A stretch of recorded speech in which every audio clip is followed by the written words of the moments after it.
Assalamualaikum warahmatullahi wabarakatuh. Halo anak-anak semua, bertemu lagi dengan Bapak. Dalam kesempatan ini, Bapak akan membahas tema 1, indahnya kebersamaan, subtema 2, kebersamaan dalam keberagaman.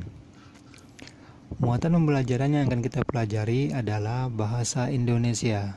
Dengan materi pembelajarannya adalah 1. Gagasan pokok dan gagasan pendukung dalam bentuk diagram dan tabel. 2. Membuat ringkasan. Materi pertama adalah gagasan pokok dan gagasan pendukung dalam bentuk diagram. Suatu teks terdiri atas beberapa paragraf.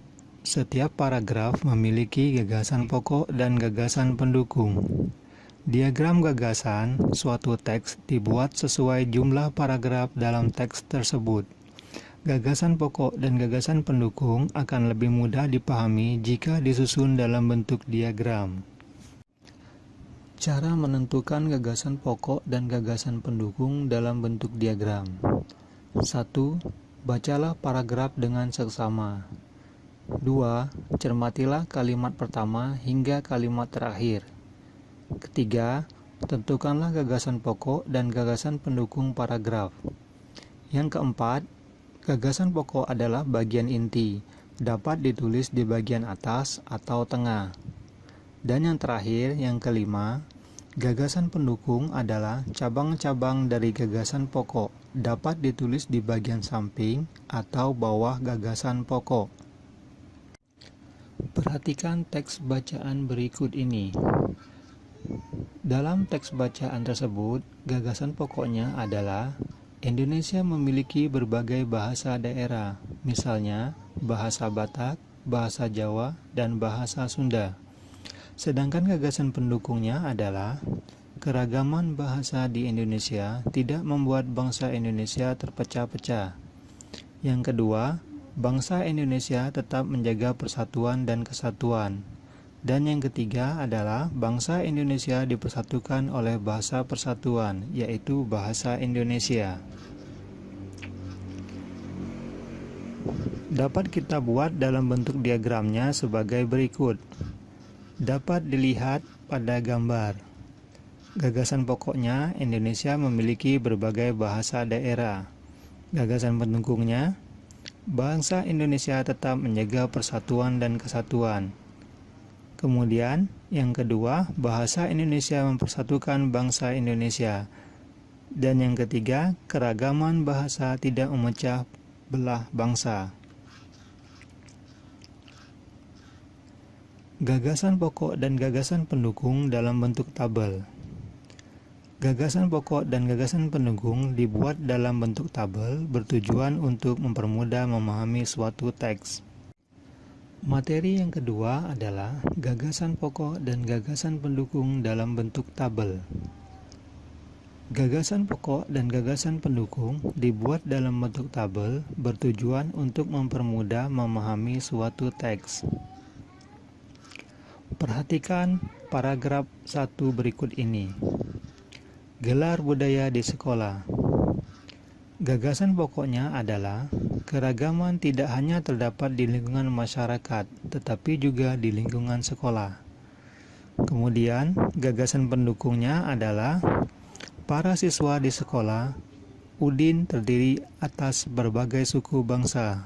Mereka berasal dari berbagai daerah di Indonesia. Ada siswa yang berasal dari Sumatera, ada siswa yang berasal dari Jawa, ada siswa yang berasal dari Kalimantan, Sulawesi, Nusa Tenggara, Papua, dan sebagainya. Kemudian, perhatikan paragraf 2.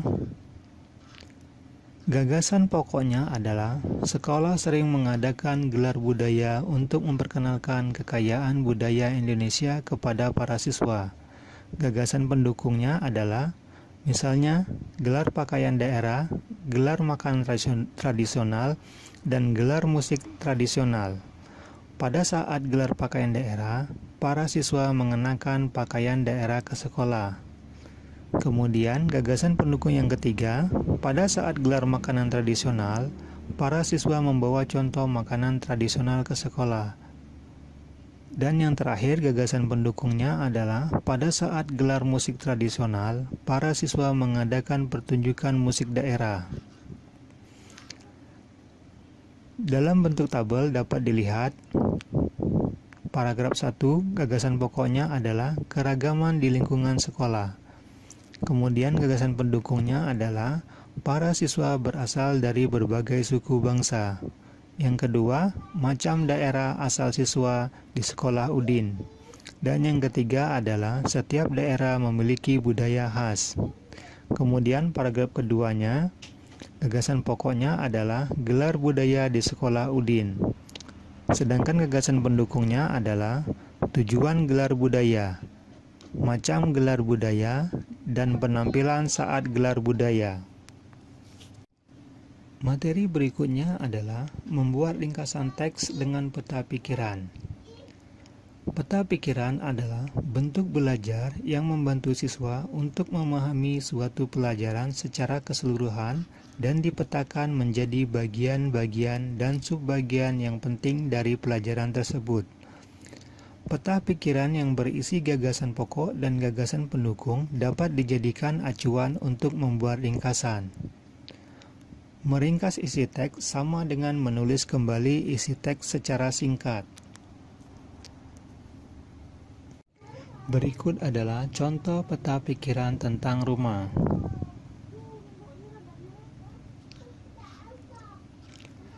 Langkah membuat ringkasan teks. 1. Bacalah teks dengan seksama. 2. Gunakan kalimat tanya, apa, siapa, mengapa, bagaimana, di mana, dan kapan untuk mengetahui kejadian yang diceritakan dalam teks. 3. Catatlah hal-hal penting yang kamu temukan saat membaca teks. Keempat, buatlah peta pikiran untuk mencatat gagasan pokok dan gagasan pendukung pada setiap paragraf. Buatlah ringkasan berdasarkan peta pikiran menggunakan bahasamu sendiri. Itu yang kelima. Dan yang keenam adalah urutkan peristiwa harus sesuai dengan isi teks sebenarnya. Dan yang terakhir atau yang ketujuh, gunakan kalimat yang ringkas. Hindarilah pengulangan kalimat dan bahasa yang tidak efektif. Demikianlah materi pembahasan yang dapat Bapak sampaikan pada kesempatan kali ini. Bapak berharap walaupun kalian di rumah, tetap belajar dan jaga kesehatannya. Jangan lupa untuk mengerjakan tugas-tugas yang telah Bapak berikan. Akhir kata Bapak ucapkan, wabillahi taufiq wal hidayah. Wassalamualaikum warahmatullahi wabarakatuh.